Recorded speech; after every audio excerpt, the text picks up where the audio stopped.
सभी श्रोताओं का श्री रामचरितमानस के बालकांड में हार्दिक स्वागत अभिनंदन।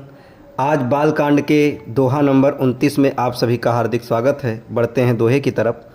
प्रभु तरु तर कपिडार पर ते किए आपु समान, तुलसी कहूँ न राम से साहिब सील निधान। प्रभु श्री रामचंद्र जी तो वृक्ष के नीचे और बंदर डाली पर अर्थात कहाँ मर्यादा पुरुषोत्तम सच्चिदानंद घन परमात्मा श्री राम जी और कहाँ पेड़ों की शाखाओं पर कूदने वाले बंदर, परंतु ऐसे बंदरों को भी उन्होंने अपने समान बना लिया।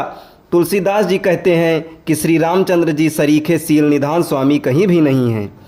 राम निकाई रावरी है सब ही को नीक, जो यह साची है सदा तो नीको तुलसीक।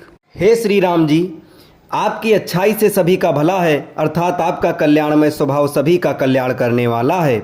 यदि यह बात सच है तो तुलसीदास का भी सदा कल्याण ही होगा।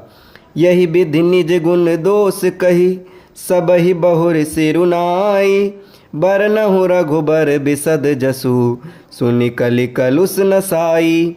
इस प्रकार अपने गुण दोषों को कहकर और सबको फिर सिर नवाकर मैं श्री रघुनाथ जी का निर्मल यश वर्णन करता हूँ, जिसके सुनने से कलयुग के पाप नष्ट हो जाते हैं। जाग बलिक जो कथा सुहाई, भरद्वाज मुनि बरहि सुनाई, कहियऊँ सोई संवाद बखानी, सुनऊँ सकल सज्जन सुख मानी।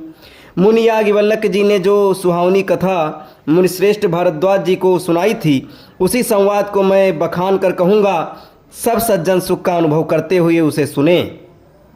शंभु कीन यह चरित सुहावा, बहुरी कृपा करियो मई सुनावा, सोई शिव काक भुसुंड ही दीन्हा, राम भगत अधिकारी चीन्हा।